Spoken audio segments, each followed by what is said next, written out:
Welcome everyone. आज हम Indian history की टेस्ट सीरीज नंबर 3 लेके आए हैं, जिसमें हम दिल्ली सल्तनत के बारे में करेंगे। तो दिल्ली सल्तनत के बारे में बता देता हूँ।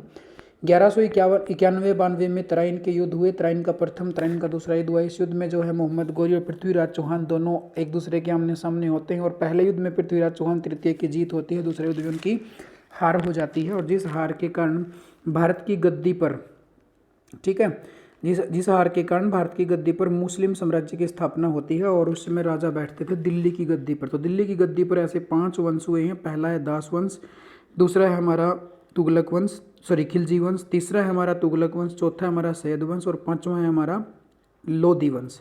इन्हीं 5 वंशों से संबंधित कुछ 50 क्वेश्चन हमारे रहेंगे, जो हम आज 20 क्वेश्चन करेंगे इस सीरीज के तहत। तो पहला क्वेश्चन है आपका, the founder of the Syed dynasty was. देखो, सैयद डायनेस्टी जो है, सैयद डायनेस्टी ने दिल्ली की गद्दी पर जो साम्राज्य किया है वो मात्र 36 वर्ष ही किया है। मात्र कितने वर्ष किया? 36 वर्ष, यानी कि 1414 से 1450 ईस्वी तक ही दिल्ली की गद्दी पर सैयद डायनेस्टी बैठी है। और इसके संस्थापक हैं बच्चों कौन? खिजर खान। कौन है? खिजर खान। नेक्स्ट क्वेश्चन हमारा है बच्चों, क्वेश्चन नंबर 2, बाबर, ठीक है, the ruler of Kabul was invited by two invaded India. ठीक है, यानी कि जो बाबर था, मुगल सम्राट बाबर था, उसको भारत पर आक्रमण करने के लिए किसने आमंत्रण किया था? तो बाबर जो है ये काबुल का शासक था। तो देखो, जो बहलोल लोदी है, बहलोल लोदी ने खिजर वंश, सैयद वंश के अंतिम शासक को गद्दी से हटा करके दिल्ली की गद्दी प्राप्त की, और बहलोल लोदी 38 वर्षों तक दिल्ली की गद्दी पर सर्वाधिक समय तक रहा। बहलोल लोदी एक ऐसा राजा था जो कभी भी अपनी राजा की गद्दी पर नहीं बैठता था, बल्कि ये प्रजा के बीच में ही, जो इसके अधिकारी होते थे उनके बीच में बैठता था। ठीक है, एक सभा के रूप में उनके बीच में बैठता था, धरती पर, जमीन पर बैठता था। क्लियर? तो बहलोल लोधी की संतान थी सिकंदर लोधी, जिनका नाम था जूना खां। ठीक है, जिनका नाम था जूना खां, निजाम खां, जिनका नाम था निजाम खां वास्तविक नाम, जो आगे जाकर के सिकंदर लोधी के नाम से फेमस होगा। और सिकंदर लोधी की 2 संतान थी, इब्राहिम लोधी और जलाल खां। ठीक है, जलाल खां और इब्राहिम लोधी के बीच में सिकंदर लोधी ने अपनी गद्दी को बांट दिया। एक को आगरा दे दिया, दूसरी को दिल्ली दे दिया। इसी समय सिकंदर लोधी की मृत्यु के बाद जो है दिल्ली में एक गुटबंदी की प्रथा पनपने लगी, यानी कि ज़्यादा शक्ति, जो ज़्यादा राजा पावरफुल होगा वही इतिहास में जाना जाएगा। ऐसी कुछ धारणाएं जो हैं पनपने लगी। तो इब्राहिम लोधी ने क्या किया? अपने भाई को मार दिया। ठीक है, जिससे इसके राज परिवार के व्यक्ति ही इससे विद्रोह करने लगे। इसका जो चाचा था दौलत खां लोधी, इन्होंने इसके विरुद्ध चले गए। ठीक है, राणा सांगा तो पहले ही इब्राहिम लोधी के साथ युद्ध लड़ रहे थे। ठीक है, और एक आलम खां थे, इनके मामा जी, जो इनके विरुद्ध चले गए। तो इन सभी ने, आलम खां, दौलत खां और राणा सांगा, इन सभी ने मिलकर के बाबर को जो है भारत पर इनवाइट किया और इब्राहिम लोधी के साथ युद्ध करने के लिए प्रेरित किया। तो इसका आंसर होगा बच्चों दौलत खां लोधी। ठीक है, नेक्स्ट है, who was the founder of Agra city. Agra city की स्थापना जो है ये किसने की थी बच्चों? तो देखो, आगरा एक फेमस सिटी है। श्रीनगर की स्थापना की थी अशोक ने। ठीक है, एक फेमस सिटी है आगरा। ठीक है, एक फेमस सिटी है आपका ये अपना, जो अकबर के द्वारा स्थापित किया गया था। ठीक है, फिरोजपुर, सिकरी के नाम से वो सिटी है। आगे आएंगे तो उसको भी बताएंगे। ठीक है, तो आगरा की स्थापना की थी बच्चों 1506 ईस्वी में। आगरा की स्थापना हुई थी बच्चों कब? 1506 ईस्वी में।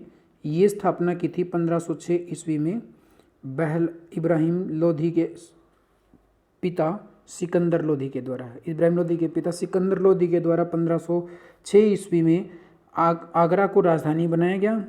ठीक है, और सिकंदर लोधी ने ही इसकी स्थापना की। नेक्स्ट क्वेश्चन हमारा, question number 4, who among the following served as the subedar of Lahore and Sirhind during the reign of Mohammad Shah. ठीक है, निम्नलिखित में से किसने मोहम्मद शाह के शासनकाल के दौरान लोहार और सरहिंद के सूबेदार के रूप में सेवा की थी? सरहिंद और यहाँ का जो सूबेदार था बच्चों वो था बहलोल लोधी। कौन था बच्चों? बहलोल लोधी। यहाँ का सूबेदार कौन था? बहलोल लोधी था इस समय। Which of the following sultan of Delhi सल्तनत introduce the system of auditing the account. ठीक है, दिल्ली सल्तनत के किस सुल्तान ने, निम्नलिखित सुल्तान में से किसने खातों की लेखा परीक्षा की व्यवस्था शुरू की? ठीक है, तो खातों की लेखा परीक्षा की जो व्यवस्था शुरू की थी बच्चों, इसमें आपका पहला ऑप्शन है बहलोल लोधी। ठीक है, दूसरा ऑप्शन है आपका अलाउद्दीन खिलजी, तीसरा ऑप्शन, मतलब जो भी ऑप्शन है, तो इन सब में जो आपका आंसर है सिकंदर लोधी ने जो है ये कार्य शुरू किया था। Who was, next question, who was appointed as the governor of Bengal after the friendship treaty. ठीक है, friendship treaty with Alauddin Hussain Shah. ठीक है, अलाउद्दीन हुसैन शाह के साथ मित्रता संधि के साथ बंगाल के, ठीक है, बंगाल के राज्यपाल के रूप में किसे नियुक्त किया गया था? तो बच्चों बंगाल के राज्यपाल के रूप में नियुक्त किया गया था सिकंदर लोधी को। किसको नियुक्त किया गया था? सिकंदर लोधी को। नेक्स्ट क्वेश्चन नंबर 7 है, the only sultan of India who had been killed in the battlefield. Bharat का एकमात्र सुल्तान जो युद्ध के दौरान मारा गया था। इंडियन हिस्ट्री में जितने भी राजा हुए हैं, कोई ऐसा राजा नहीं है जो युद्ध क्षेत्र पे लड़ते हुए मारा गया हो। ऐसा एक राजा है, एकमात्र ऐसा एक राजा है, लोधी वंश का राजा, जिसका नाम है इब्राहिम लोधी, जो पानीपत के प्रथम युद्ध में युद्ध लड़ते लड़ते ही मारा गया था। ठीक है, इससे पहले जितने भी राजा हुए हैं, किसी ने सलेखना पर्थी का यूज कर लिया, किसी ने संथारा का यूज कर लिया, किसी ने किसी तरह से, किसी ने उपवास रख के, कोई लकड़ी के महल में दब के मर गया। ठीक है, किसी ने उसके भतीजे ने मार दिया, किसी को उसके पुत्र ने मार दिया, किसी ने उसके दामाद ने मार दिया।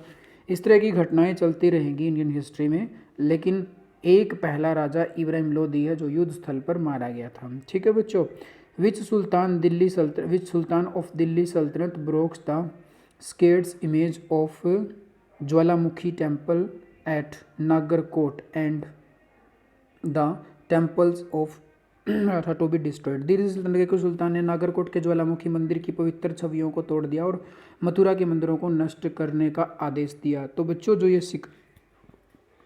सिकंदर लोधी है, ये बहुत ही कट्टर मुस्लिम था। ठीक है, सिकंदर लोधी ने ये जो है मंदिरें तोड़वाए थे, और इन्होंने क्या किया, इन मंदिरों की जो मूर्तियां थी उन मूर्तियों को तोड़ तोड़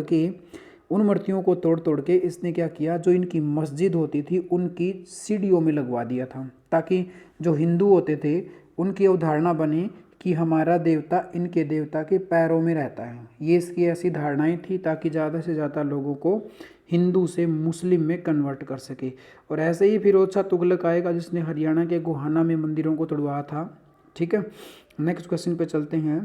विच of the flowing battles work the beginning of Mughal rules in India. ठीक है, तो कौन सा युद्ध जो है भारत में मुगल शासन की शुरुआत को चिन्हित करता है? तो बच्चों देखो, पानीपत का जो प्रथम युद्ध हुआ है ये हुआ है 1526 ईस्वी में, और बाबर ने इसको जीता था। तो बाबर जो है मुगल वंश से संबंध रखते हैं, तो इसका आंसर होगा first battle of Panipat. Tarain की लड़ाई जो है 2 हुई हैं, 1191 में हुई है बच्चों, 1192 में हुई हैं, और एक और हुई है 1215 में। हरियाणा जीके के लिए याद रख लेंगे।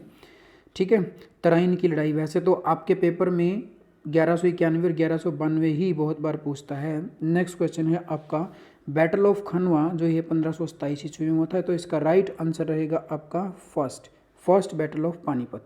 क्वेश्चन नंबर 10 पे चलते हैं। Who among the following is called the दरवेश किंग। निम्नलिखित में से किसे दरवेश शासक कहा जाता था? गयासुद्दीन तुगलक, कुतुबुद्दीन तुगलक, नासिरुद्दीन महमूद और शमसुद्दीन इल्तमस।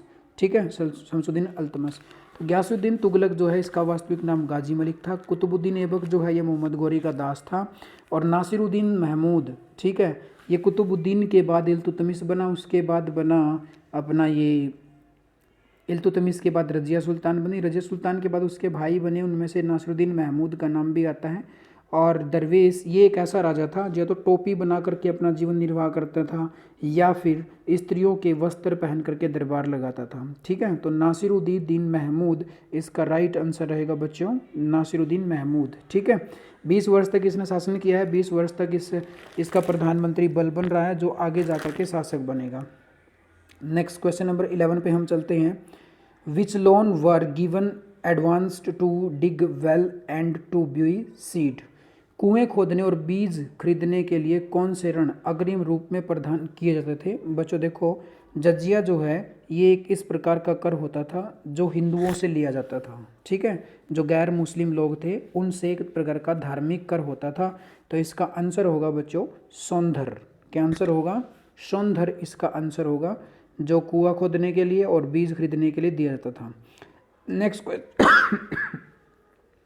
क्वेश्चन नंबर 12 है, who was the controller of market under Alauddin Khilji reign. Alauddin Khilji शासनकाल में बाजारों का नियंत्रण किसके पास होता था। बच्चों ये दीवाने रियासत होता था, एक पोस्ट होती थी दीवाने रियासत जो मार्केट का लेखा जोखा देखता था, ठीक है बच्चों।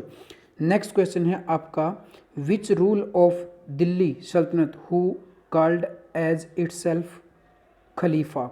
दिल्ली सल्तनत के किस शासक ने खुद को खलीफा घोषित किया था। तो बच्चों देखो, खलीफा जो है इनके धर्म का एक पवित्र वो होता है, जैसे अपने धर्म में पंडित होता है, मुस्लिम हिंदू धर्म में पंडित होता है, तो पंडित से कोई उपाधि ली जाए, जैसे मुस्लिम में खलीफा इनका सबसे बड़ा होता है और खलीफा से उपाधि मिलती थी खलीफा के ही नाम की। तो ऐसा शासक जो खलीफा से उपाधि न लेकर के खुद को ही खलीफा घोषित करता है, मुबारक शाह खिलजी इसका आंसर रहेगा, मुबारक शाह खिलजी आंसर रहेगा। क्वेश्चन नंबर 14 पे चलते हैं। Which of the following sultan of Delhi सल्तनत died in 1325 from the collapse of the wooden pavilions. ठीक है, 1325 में लकड़ी के मंडप के टूटने से दिल्ली सल्तनत के निम्नलिखित सुल्तान को किसकी मृत्यु हुई थी। तो बच्चों इसमें मृत्यु हुई थी गयासुद्दीन तुगलक की। हालांकि ये एक षड्यंत्र था इसके भतीजे मोहम्मद बिन तुगलक का, ठीक है, इन्होंने एक महल बनवाया था लकड़ी का महल, ठीक है, जिसमें दब करके गयासुद्दीन तुगलक की मृत्यु हो गई थी। ठीक है बच्चों, नेक्स्ट है आपका, what was the real name of Alauddin Khilji. तो देखो बच्चों, जो अलाउद्दीन खिलजी हैं इसका वास्तविक नाम क्या है। तो अली गुरशुफ इसका वास्तविक नाम है। जोना खां जो है ये आपका नाम है बच्चों मोहम्मद बिन तुगलक का। गाजी मलिक है गयासुद्दीन तुगलक का और निजाम खां है सिकंदर लोदी का। ठीक है, सिकंदर लोदी निजाम खां है, गाजी मलिक मोहम्मद बिन गयासुद्दीन तुगलक और जूना खां ये आपका है मोहम्मद बिन तुगलक का और अली गुरशुफ जो है ये अलाउद्दीन खिलजी का। तो राइट आंसर रहेगा Ali Gurshasp. Question number 16, who among the following came to seek permission to rebuilt Buddhist monastery in the Himalayan region which was destroyed during the Qarachil expedition. निम्नलिखित में से किसने हिमालय क्षेत्र में बौद्ध मठों को पुनर्निर्माण की अनुमति दी जो क्राचिल अभियान के दौरान नष्ट हो गई थी। तो बच्चों ये जो अनुमति दी है, ये अनुमति दी है बच्चों आपकी बताएंगे गयासुद्दीन तुगलक ने दी है या फिर आपकी ये अनुमति दी है बच्चों फिरोज शाह तुगलक ने या फिर मोहम्मद बिन तुगलक ने। तो प्यारे बच्चों ये जो आपका अनुमति मिली है फटाफट बताएं किसी को अगर पता है। हाँ बच्चों, ठीक है, तो मोहम्मद बिन तुगलक जो है इसका राइट आंसर रहेगा। मोहम्मद बिन तुगलक ने ये जो है अनुमति दी थी। ठीक है बच्चों, मोहम्मद बिन तुगलक। नेक्स्ट क्वेश्चन है आपका question number 17, which sultan of Delhi सल्तनत sent Ibn Battuta to the court of Chinese emperor in 1347। Delhi सल्तनत के किस सुल्तान ने 1347 ईस्वी में चीनी सम्राट के दरबार में इबन बतूता को भेजा था। तो इबन बतूता जो है बच्चों 1333 में ही आया था भारत आया था, जो कि मोरक्को से आया था और ये किसके शासनकाल में था 1333 में मोहम्मद बिन तुगलक के शासनकाल में आया था इबन बतूता। और इसने एक पुस्तक लिखी थी जिसका नाम है बच्चों रहला पुस्तक में हमें तुगलक वंश की जानकारी प्राप्त होती है बच्चों। ठीक है, क्वेश्चन नंबर 18 पे चलते हैं। मोहम्मद गोरी डिफीटेड, ठीक है, Jaichand in the battle of. देखो बच्चों 1191 में और 1192 में तराइन का प्रथम और तराइन का दूसरा युद्ध हुआ था। 1191 में पृथ्वीराज चौहान तृतीय ने मोहम्मद गोरी को पराजित किया था परंतु जिंदा छोड़ दिया था। ठीक है, 1192 ईस्वी में मोहम्मद गोरी ने फिर अटैक किया और जयचंद जो है चंदावर का शासक था, इसकी सहायता से मोहम्मद गोरी ने पृथ्वीराज चौहान को पराजित किया और बाद में 1194 ईस्वी में एक युद्ध हुआ, चंदावर का युद्ध। कब हुआ? 1194 ईस्वी में। 1194 ईस्वी में चंदावर का युद्ध हुआ, जिस युद्ध में मोहम्मद गौरी ने जयचंद को भी पराजित कर दिया था। ठीक है, तो राइट आंसर होगा चंदावर का युद्ध। Which of the, next question, which of the following sultan of Delhi सल्तनत got khutba to read in his name and issued his own coins. Delhi सल्तनत के निम्नलिखित में से किस सुल्तान ने अपने नाम का खुतबा पढ़ा और अपना सिक्का जारी किया? ठीक है, तो बच्चों इसका आंसर है मुबारक शाह। ठीक है बच्चों, इसका आंसर अब देख लेते हैं हम। इसका आंसर है आपका, जल्दी से बताएं अगर किसी को पता है। ठीक है बच्चों, नहीं तो फिर हम करते हैं इसका आंसर। तो बच्चों अपना खुतबा पढ़वाने वाला जो है मुबारक शाह है। कौन है बच्चों? मुबारक शाह। क्लियर? अपने नाम का सिक्का और अपने नाम का खुतबा पढ़ाने वाला है मुबारक शाह। विच सुल्तान ऑफ दिल्ली सल्तनत मेड इक्तेदारी सिस्टम हेरिडिटरी। देखो, इक्तेदार का मतलब होता है राजा की वो सेना जो राजा से सैलरी न लेकर के कुछ भूमि का टुकड़ा ले लेती है, उसको बोलते हैं इक्तेदारी। और ये इक्तेदारी प्रथा शुरू की थी बच्चों इल्तुतमिश ने। इसको ख़त्म कर दिया था किसने? अलाउद्दीन खिलजी ने। ठीक है, किसने ख़त्म कर दिया था बच्चों? अलाउद्दीन खिलजी ने। लेकिन इसको वंशानुगत, ठीक है, वंशानुगत आगे जाके इसको फिर शुरू किया जाएगा इक्तेदारी प्रथा को। अलाउद्दीन खिलजी ने क्या किया था? एक परमानेंट आर्मी रख ली थी जो सैनिकों को सैलरी देता था। ठीक है बच्चों, तो इसका आंसर आएगा, वंशानुगत बनाया था इसको फिरोज शाह तुगलक ने। किसने बनाया था बच्चों? फिरोज शाह तुगलक ने। ठीक है बच्चों, तो 20 क्वेश्चन आपके कंप्लीट होते हैं। दिल्ली सल्तनत की पार्ट 2 सीरीज बहुत जल्द आएगी, जिसमें आपके और भी बहुत अच्छे क्वेश्चन होंगे जो आपके एग्जाम में आते हैं। थैंक यू बच्चों।